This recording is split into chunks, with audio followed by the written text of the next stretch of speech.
Chapter 6: Acceleration. When I lived in La Jolla, California, for exercise and a test of will, I would regularly ride my bike 2 miles straight up Mount Soledad. There are very few things you can do voluntarily that cause more pain and suffering than riding a bike up a steep mountain without stopping. There is a point at which you hit the wall and come face to face with your true inner character. Suddenly, all the projections and ideas you had about yourself and are stripped away, and you're left with the naked truth.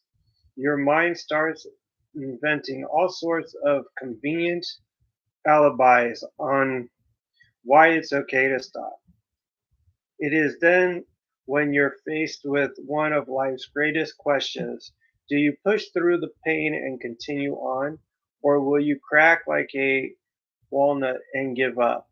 Lance Armstrong was the Success cover feature in June 2009. I remember watching Lance during his first Tour de France victory. The Tour had entered the grueling mountain stages of the race. The other riders dismissed Lance because he had never been a renowned climber. During the third mountain ascent, through freezing rains, mist, and then hail, Lance got separated from his team. He was left fighting the top climbers in the world alone. On the final ascent, 18 miles straight up into Sestiere, after 5.5 hours climbing mountains, every rider was suffering.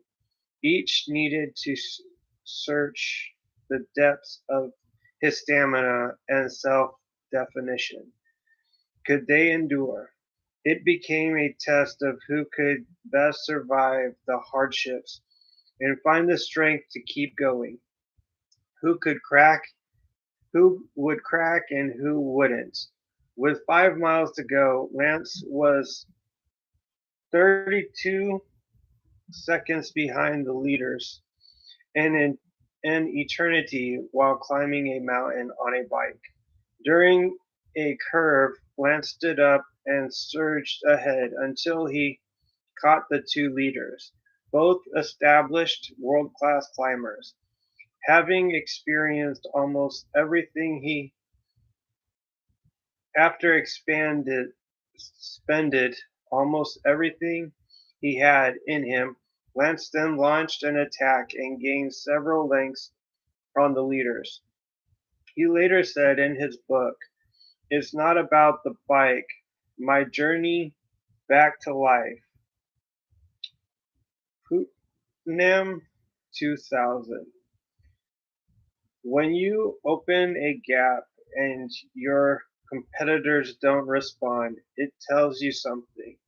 They're hurting. And when they're hurting, that is when you take them. Completely exhausted, struggling to breathe, his legs and arms burning with fatigue, Lance kept pounding the pedals. Some tried, but no one could catch him.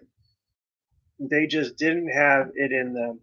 At the finish line, with fists pumping in the air, the unexpected contender won the stage race and ultimately the Tour de France. In this chapter, I want to talk to you about those moments of truth and how the compound effects can help you break through to new and greater levels of success faster than you imagined possible. When you've prepared, practiced, studied, and consistently put in the required effort, sooner or later, you'll be presented with your own moment of truth. In that moment, you will define who you are and who you are becoming. It is in those moments where growth and improvement live. When we either step forward or shrink back. When we climb to the top of the podium and seize the medal, or we continue to applaud sullenly from the crowd for others' victories. We'll also look at how you can consistently deliver more than people expect, compounding your good fortune even further.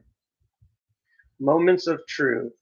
There is a point in every race when a rider encounters his real opponent and understands that it's himself, writes Lance in his autobiography.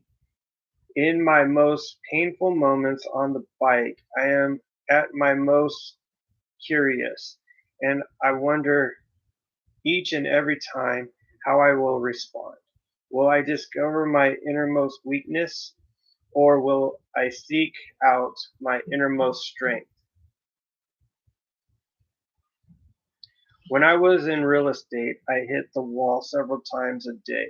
While driving to an expired listing property after just getting pummeled by the last prospect, I start conjuring up all sorts of excuses to skip the sales call and head back to the office. While out canvassing a neighborhood, dogs would snarl at me, or it looked like it might start to rain. I'd be in the midst of money time, 5 to 9 p.m., cold calling, and frequently get chewed out for interrupting someone's dinner or favorite TV show. I was sure I needed to take a break to go to the bathroom or get a glass of water. But instead of quitting, every time I hit one of those mental and emotional walls, I recognized that my competitors were facing the same challenges. I knew this was another moment that if I kept going, I would be strides ahead of them. These were the defining moments of success and progress. It wasn't difficult, painful, or challenging when I was just running with the herd, just keeping up, but not really getting ahead. It's not getting to the wall that counts. It's what you do after you hit it. Lou Holtz, the famous football coach, knew it was what you did after you did your best that created victories. In one game, his team was down 42-0 at halftime. During the halftime break, Lou showed his team a dramatic highlight reel of second efforts to block, tackle, and recover the ball. He then told his players that they were not on his team because they could give their all on every play. Every player on every team does that. He said they were on his team because of their ability to make the critical extra effort on each play. It's the extra effort after you have done your best that is the difference maker. His team went on to win the game in the second half. That is how you win. Muhammad Ali was one of the greatest fighters of all time, not only because of his speed and agility, but also because of his strategy. On October 30th, 1974, Ali regained his heavyweight championship, besting George Foreman in one of the biggest upsets in boxing history in the Rumble in the Jungle. Almost no one, not even Ali's longtime supporter, Howard Cosell, believed the former champion had the chance of winning. Both Joe Frazier and Ken Norton had beaten Ali previously, and George Foreman had knocked both of them out in only the second round. Ali's strategy to take advantage of the younger champion's weakness, his lack of staying power. Ali knew if he could get Foreman to his wall, he could then take the advantage. This is when Ali came up with the tactic later termed rope-a-dope. Ali would lean on the ropes, shielding his face, while Foreman threw hundreds of punches over 7 rounds. By the 8th round, Foreman was exhausted. He was at his wall. It was then that Ali dropped Foreman with a combination at center ring. Hitting the wall isn't an obstacle, it's an opportunity. During Armstrong's second attempt at winning the Tour de France, it was once again time to head into the mountains. The first big climb would be where Lance had experienced a devastating crash on a wet spring day early that same year. The crash left him with a concussion and a broken vertebra. Now it was raining yet again. Instead of being concerned or hesitant, he said, "This is perfect attacking weather, mainly because I know the others don't like it. I believe that nobody in the world is better at suffering. It's a good day for me." He was right. Lance brought home his second victory. When conditions are great, things are easy. There aren't any distractions. No one is interrupting. Temptations aren't luring, and nothing is disturbing your stride.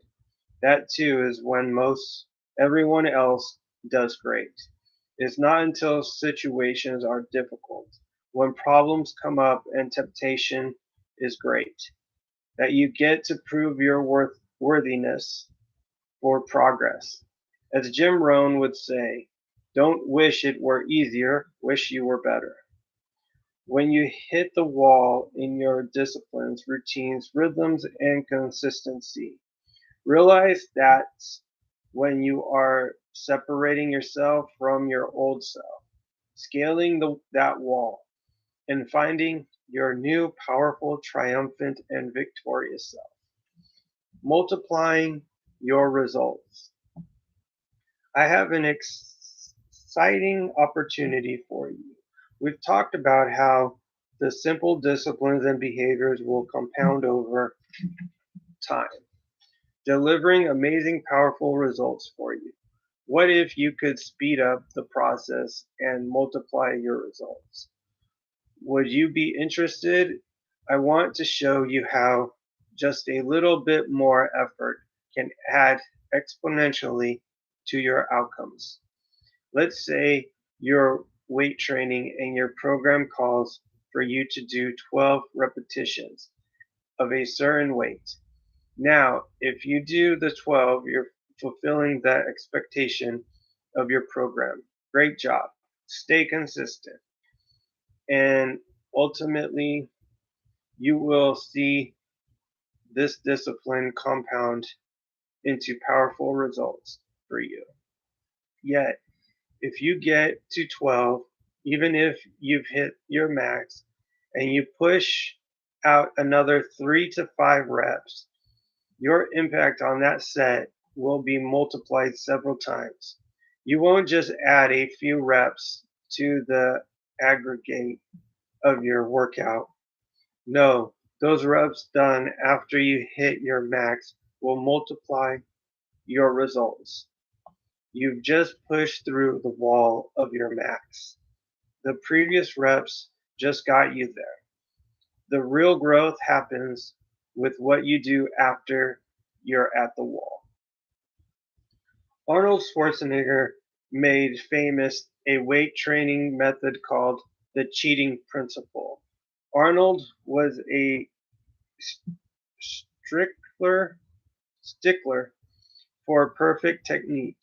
He contended that once you reached your maximum number of lifts in perfect form, adjusting your wrists or leaning back to recruit other muscles to assist the working muscles, cheating a little would allow you to do 5 or 6 more reps, which would significantly improve the results of that set.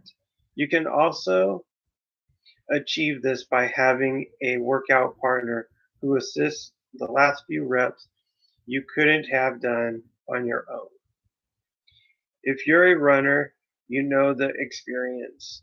You get to the goal you set for yourself that day, and you're feeling the burn. You're at your wall. but you go a little further, a little longer. This little longer is really a massive expansion of your limits. You have multiplied the results of that single run. Take the magic penny we talked about in chapter 1 and the one that doubles in value each day, showing you the results of small compounded actions.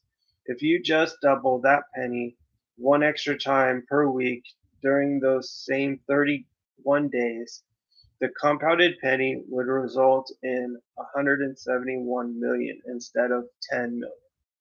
Again, just extra effort in 4 days, and the result was many times greater. That is how the math of doing just a little bit more than expected works. Viewing yourself as your toughest competitor is one of the best ways to multiply your results. Go above and beyond when you hit the wall. Another way to multiply your results is pushing past what other people expect of you, doing more than enough. Beat the expectations. Oprah is famous for using this principle, blasting beyond anyone's expectations with her generosity and ability to live the work in a big way. Do you remember how she launched her 19th season in September 2004? When it comes to Oprah, we know to expect some fanfare, but she blew everyone away. That season opener was all the media or anyone else talked about for days afterward. Let's go back in time for a minute. The audience members were selected because their friends and family members had written in saying each of them desperately needed a new car. Oprah opened the show by calling 11 people to the stage. She gave every one of them a car, a 2005 Pontiac G6. Then the real surprise, she surpassed everyone's expectations when she distributed gift boxes to the rest of the audience, saying one of the boxes contained a key in the 12th to the 12th car. 12th car. But when the audience members opened the boxes, every one of them had a set of keys. She screamed, "Everybody gets a car! Everybody gets a car!" While this might be her most famous example, Oprah continues to go beyond our expectations in most everything she does. In other segments, Oprah surprised the 20-year-old girl who had spent years in foster care and homeless shelters with a 4-year college scholarship, a makeover, and 10,000 in clothes. And she gave a family with 8 foster children who were going to be kicked out of their house 130,000 to pay for and repair their home. Now you might be saying, yeah, but she's Oprah. Of course she can do those things. But the truth is there are plenty of others in Oprah's position with the finances and the fame who could do those things, but never venture into the realm of extraordinary. Oprah does. What make what's That's what makes her Oprah. Take a lesson from her. You can do more than expected in every aspect of your life. When it was time to propose to my wife Georgia, I could have done what was expected and met with her father to ask for his daughter's hand in marriage. Instead, I decided to pay great respect to her father by preparing my speech in Portuguese. I got Georgia's sister to translate what I wanted to say. He understood English well enough, but wasn't entirely comfortable with it. All the way up to Los Angeles from San Diego, I rehearsed the words. I walked through the door carrying flowers and treats, and asked her dad to join us in the living room. I then delivered my memorized speech. Thankfully, he said yes. But I didn't stop there. One of the On the way back and over the next couple of days, I called each one of her 5 brothers and also asked for their blessing to join the family. Some were easy to convince. Others proceeded to have me earn it. The point is, she told me later that one of the most special aspects about how I proposed was how I had honored her dad and how I had called every one of her brothers and had her sister teach me Portuguese. That made the act extra special. The result of that extra effort paid off exponentially. Stuart Johnson owns the parent company to Success, Video Plus LP. Stuart put a lot of money and a 22-year reputation on the line when he decided to acquire Success Magazine, Success.com, and the other properties of Success Media during one of the most challenging economies in recent history, and as print publishing was being seen as unfavorable. The move in itself was bold and audacious, but then he did even more than could be expected. While the new business enterprise was still finding its legs, translation still operating in the red, and his primary business was taking a couple steps backward like the rest of the world during the economic tsunami of 2008 and 2009. Stewart launched a nonprofit foundation dedicated to kids. If he was going to make a commitment to helping teach the fundamentals of personal development to the world, he wanted to be especially sure that information would reach teenagers. So he launched the Success Foundation, www.successfoundation.org. He had the fundamental principles of personal achievement compiled into a book called Success for Teens and is distributing it for free through responsible partners and nonprofit organizations to help nurture young minds. Stewart personally founded and the administration and management of the Success Foundation, and for the first year, with the help of with a few good friends, he founded and the distribution of more than 1 million books. Today, that number is far greater and growing. Now, Stewart was already in for a heavy investment and big risk without the burdens of funding the new foundation. But the additional contribution and dedication to the foundation multiplied the statement of his commitment several fold to potential partners, the press, his peers, and his own staff. He was doing far more than expected, and it spoke volumes. Where in life can you do more than expected when you hit the wall, or where you can go for wow? It doesn't take a lot more effort, but a little extra multiplies your results many times over. Whether you're making calls, several customers recognizing your team, acknowledging your spouse, going for a run, bench pressing, planning a date night, sharing time with your kids, whatever. What's the little extra you can do that exceeds expectations and accelerates your results?